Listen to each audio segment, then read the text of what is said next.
Welcome, everyone. Now we're going to discuss binomial probability. So for these kind of probability problems, you want to make sure that your experiment is the Bernoulli trials. I'm going to tell you what that means in a little while, but for binomial probability, you're going to use this formula.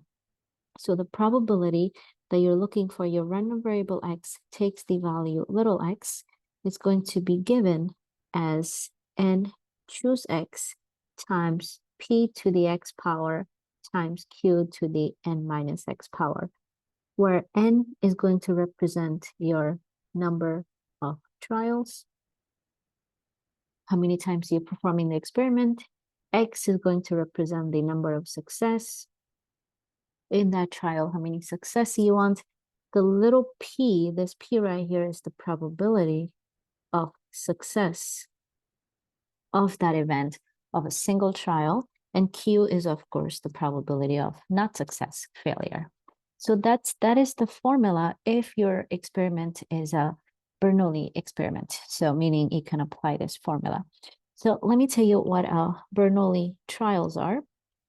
So here's our definition of what we consider a Bernoulli trials. So when you do an experiment n number of times, so you keep repeating the experiment. For example, here we're going to roll a fair die 5 times. So you're doing the same experiment 5 times. So there's only 2 outcomes. So you have either success of some event or failure of that event. So this is one of the conditions you check. And you have either success, that's P, or failure, that's Q, for a single trial of that event. And each trial is independent, meaning when you roll the die the first time, the outcome of that particular event is independent of the outcome of the second toss and the fourth toss and so on. So that is pretty much what we consider a Bernoulli trials. So you do sequence of Bernoulli trials, meaning you do same thing n number of times. So that is our idea for this particular type of probability questions. Okay, so let's delete this and let's consider this example and see if we can figure out how to find the polling probabilities. So if you roll a die once, our sample space will simply have the outcome 1, 2, 3, 4, 5, or 6. So these are the possible outcomes you can get. Now, we want to know what is the probability of rolling exactly 2 3s, meaning we want to roll this number. What is the probability of that rolling that 2 of those of the 5 trials? So first thing you want to do is write down your random variable x. So let x be our random variable, which represents rolling the number 3. And we know n for this problem is going to be 5 because that is representing your number of trials, how many times you're doing this experiment. Now, we're also going to write down little p. So little p in our formula that you see right here, this is going to represent success of this event on a single trial or each trial. What is the success of this event?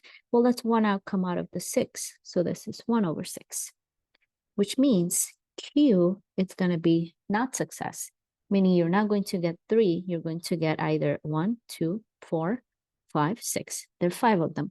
Or you can simply use the complement rule. This is 1 minus P, which is 1 minus 1/6. That'll give you 5/6. So that's not success of this event. Now let's find the probability. So for part A, we want probability that our big X is equal to, meaning we're going to roll number 3 because that's what number big X represents, rolling number 3 twice to exactly 2 of number 3s. That's going to be our random variable X equals to 2. Now using this formula above, we're going to use this formula and choose X. Again, the success can happen in any of those possible outcomes. So we will have 5, choose 2 because we want 2 success of that trial, times the little p, which we know right here, 1/6. So we have 1/6 to the second power, times q, that's 5/6, as we see it right here, that's q. and to the n minus x. So that will be 5 minus 2, or you could just write that as 3 failures. Those are all failures, not success. That is how you find the probability of getting exactly 2 of the number 3 when you roll it 5 times. And then you simply put this in your calculator to get the actual decimal, and you will get about 0.0. I believe this is about 0.161. So that is the probability of getting exactly 2 3s. All right, the next problem, or the next part, we're going to look at what is the probability of rolling exactly at least 2 number 3s. At least meaning you want 2 or more roll of number 3s. So we want probability that x is greater or equal to 2. This means that I want to roll number 3 more than 2 times. What is the probability of that?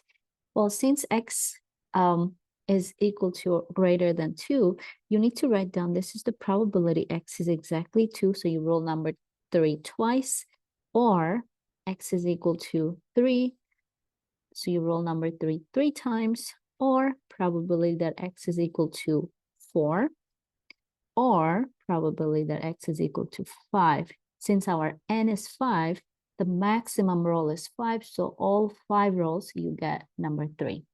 That's what you roll. So one possible outcome. There's only one possible outcome for this event. You have 3, 3, 3, 3, 3. So every time you roll, you get the number 3. So that is the only outcome. Okay, and you'll see that when you use combination, this will give you 5 choose 5, which is 1. So there's only one possible outcome for this. And you simply multiply that with p to the power of 5 success. Let me show you that using the formula. Now you could do this like this directly. Better would be to actually use the complement. Now I will show you that a little later, but if you were to do it directly for this portion right here, this is going to be, so again, we're using the binomial formula right up here on the corner. We're using that n is 5, n is always 5 in this problem. So 5 choose 2 times little p is 1/6 to the second power, and then q is 5/6 to the third power. We already did that. That's the answer to the first part right here. So you can just substitute that in here. For the second one, probability that x is equal to 3. Now here you're going to put 3 here, and then switch that. That's 5 minus 3. So that is how you're going to set up the next probability. You have 5, choose 3. You want 3 success of number 3 to roll, times probability of success is 1/6 to the third power, and then probability of failure is 5/6 to the 5 minus 3, that's to the second power. So that's going to be for this guy. Then for this one right here, this is the probability that you have 4 successes of number 3.